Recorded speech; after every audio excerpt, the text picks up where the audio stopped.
Good morning. आज हम लोग पढ़ेंगे कॉम्प्लेक्स नंबर के बारे में।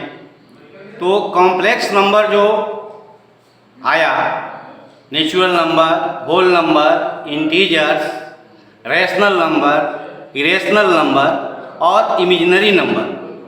इमेजिनरी नंबर की हम बात करते हैं। आज जो चैप्टर हम आज पढ़ेंगे वो हमारा कॉम्प्लेक्स नंबर।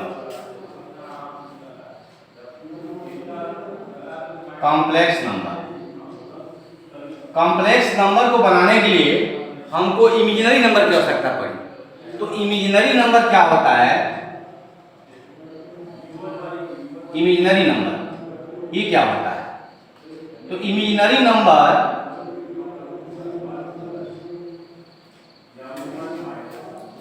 निगेटिव नंबर के स्क्वायर रूट को, निगेटिव नंबर के स्क्वायर रूट को हम इमेजिनरी नंबर कहते हैं।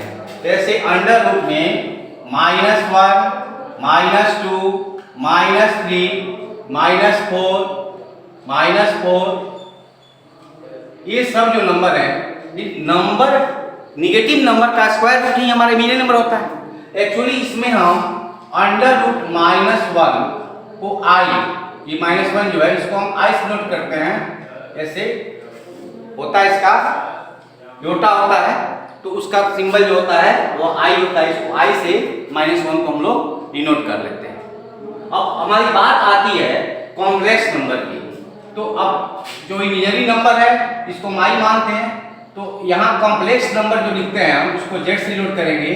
जेड इक्वल टू हो जाएगा a प्लस आई बी। तो यहाँ दो पार्ट होता है, एक होता है आपका रियल पार्ट, दूसरा होता है आपका इमेजिनरी पार्ट।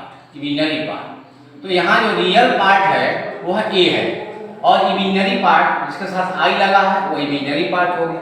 तो complex number z equal to a plus i b, ये आपका कॉम्प्लेक्स नंबर हो गया। इसका एडिशन जब करते हैं, मान लीजिए कि z1 इक्वल टू दिया हुआ आपको a1 प्लस आई b1 और z2 इक्वल टू दिया हुआ है a2 प्लस आई b2। तो एडिशन और सब्ट्रैक्शन में रियल पार्ट रियल में ऐड होगा और इमेजिनरी पार्ट इमेजिनरी में ऐड होगा। सब्ट्रैक्शन करेंगे तो रियल पार्ट में से रियल पार्ट सब्ट्रैक्ट होगा और इमेजिनरी में से इमेजिनरी सब्ट्रैक्ट होगा। यानी कहने का मतलब ये हो गया कि अगर z1 प्लस हम z2 करते हैं तो हो जाएगा a1 प्लस a2, फिर यहाँ i कॉमन ले लेंगे, ये हो जाएगा b1 प्लस b2। और हम सब्ट्रैक्ट करते हैं तो रियल में से रियल घट जाएगा और इमेजिनरी में से इमेजिनरी घट जाएगा। ये सिंपल सी चीज है। अब हमारा प्रोडक्ट जो होता है वह अलजेब्रिक प्रोडक्ट की तरह होता है। जैसे अगर z1 इंटू हम z2 लिखते हैं तो हो जाएगा a1 प्लस आई b1 इंटू हो जाएगा a2 प्लस आई b2। अब मल्टीप्लाई करा लेंगे तो होगा a1 a2 प्लस आई a1 b2 प्लस आई b1 a2 प्लस आई स्क्वायर b1 b2। अब एक बात आती है, आई स्क्वायर आ गया मेरे पास। तो आई का जो वैल्यू होता है, ये आई जो होता है इसको हम फोर्थ रूट ऑफ यूनिटी कहते हैं। यानी इसके 4 वैल्यूज होते हैं, इस पर आप ध्यान देंगे। आई का 4 मान होता है। एक होता है आई, फिर हो गया आई का स्क्वायर, आई का क्यूब और आई का पावर 4।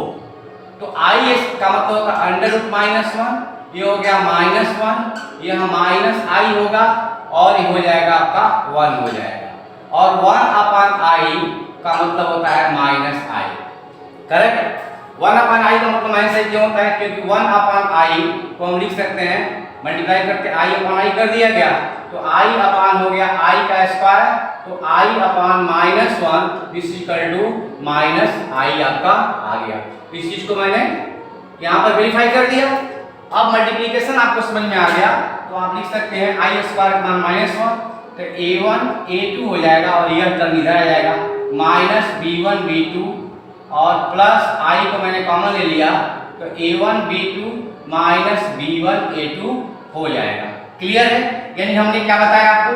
कॉम्प्लेक्स नंबर का एडिशन, सब्ट्रैक्शन, मल्टीप्लिकेशन। अब बात आती है कॉम्प्लेक्स नंबर के डिवीजन की बात आती है। तो कॉम्प्लेक्स नंबर का जो डिवीजन करते हैं z1 अपॉन z2 हमें करना है। तो z1 अपॉन z2 का मतलब ये हो गया कि यहाँ z1 का मान होगा a1 प्लस आई b1 अपॉन z2 का मान होगा a2 प्लस IB2। अब इसके कॉन्जुगेट से, कॉन्जुगेट मतलब यहाँ पर I का साइन चेंज हो जाएगा और इनटू हो जाएगा A2 minus IB2 upon A2 minus IB2। इससे हम मल्टीप्लाई कर लेंगे, यहाँ a प्लस बी और a माइनस बी है, तो यहाँ का फॉर्मूला हो जाएगा सीधे a square minus b square के टर्म में आएगा, यानी हो जाएगा a2 का स्क्वायर माइनस i b2 का होल स्क्वायर हो जाएगा।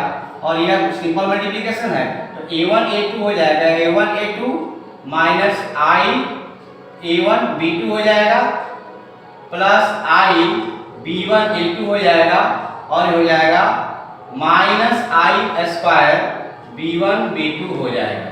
तो इसको सिंपलीफाई करिएगा तो दिस इक्वल टू हो जाएगा a1 a2 तो रहेगा ही, i स्क्वायर माइनस होता है तो माइनस और माइनस यहाँ है तो प्लस हो जाएगा, तो प्लस हो जाएगा b1 b2 और फिर प्लस i को कॉमन ले लीजिए तो हो गया आपका b1 a2 minus a1 b2 और यहाँ हमने इसको अलग अलग, यहाँ इसको सॉल्व करेंगे तो a2 का स्क्वायर हो जाएगा, तो a2 का स्क्वायर और i का स्क्वायर माइनस 1 और माइनस ऑलरेडी है तो ये प्लस हो जाएगा b2 का स्क्वायर। अब रियल और यूनिट पार्ट को हम सेपरेट कर सकते हैं a प्लस ib की फॉर्म में लिखने के लिए, ये हो जाएगा a1 a2 plus b1 b2 upon under root a2 square plus b2 square plus i, यहाँ b1 a2 minus a1 b2 upon a2 square plus b2 square. तो a प्लस ib के फॉर्म में हम इसको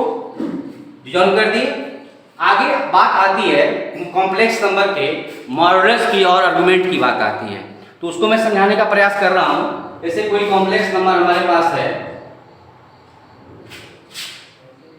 z equal to a plus ib है, तो Cartesian form में लिख सकते हैं हम a भी लिख सकते हैं। a भी का मतलब ये हुआ कि हमारा एक्सिस है, यहाँ एक्सिस है, x एक्सिस है और यह y एक्सिस है, क्लियर है। तो यहाँ a भी मतलब अगर यहाँ यह पॉइंट यहाँ a यह डिस्टेंस a हो और यह डिस्टेंस हमारा b है, यह a है और यह b है, तो यह पॉइंट हमारा मिलेगा p, यह हो गया ab। तो अब ओरिजिन से यह डिस्टेंस जो है यह r कहलाता है और r जो होता है वह मॉड ऑफ z के बराबर होता है।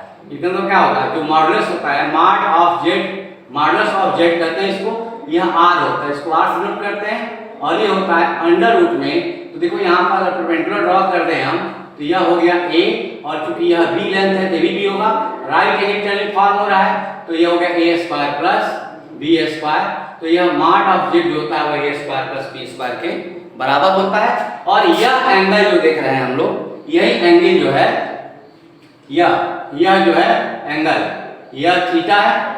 तो यहाँ से अगर हम निकालते हैं तो यह निकलता है tan थीटा निकालना होता है। तो यहाँ हम कंपोनेंट अगर डिसॉल्व करें इसका तो r यह है और एंगल यहाँ थीटा बन रहा है, यह r है और एंगल थीटा, तो यह a इक्वल टू हो जाएगा r cos थीटा और b इक्वल टू होगा r sin थीटा।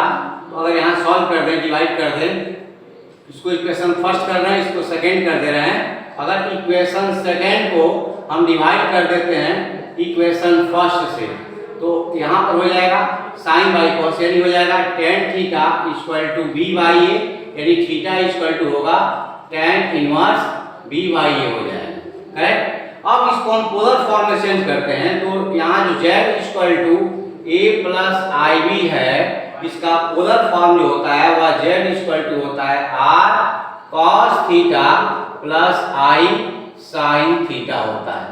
तो ये पोलर फॉर्म है, इसको हमने कॉम्प्लेक्स नंबर को हमने यहाँ पर पेयर का ऑर्डर पेयर फॉर्म में लिख दिया।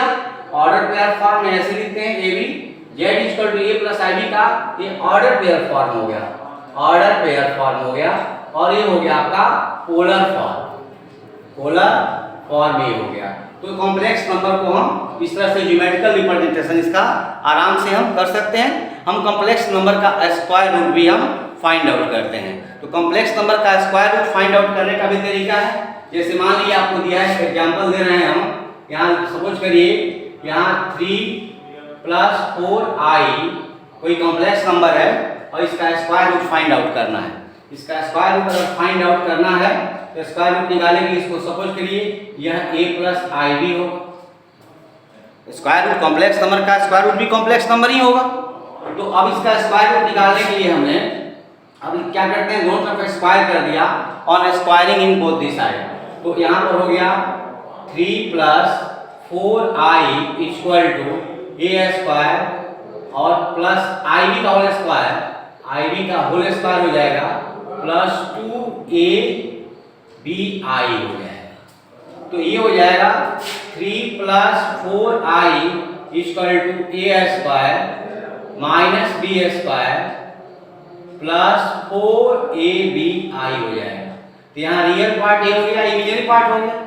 फिर ऑन कंपेयरिंग, अगर यहाँ पर हम कंपेयर कर लें on comparing in both the side, तो यहाँ a square minus b square की जो वैल्यू आएगी वह 3 हो जाएगी, और यहाँ पर से जो 4ab आएगा या 4ab आएगा, इसका जो वैल्यू हो जाएगा वह यहाँ 4 हो गया।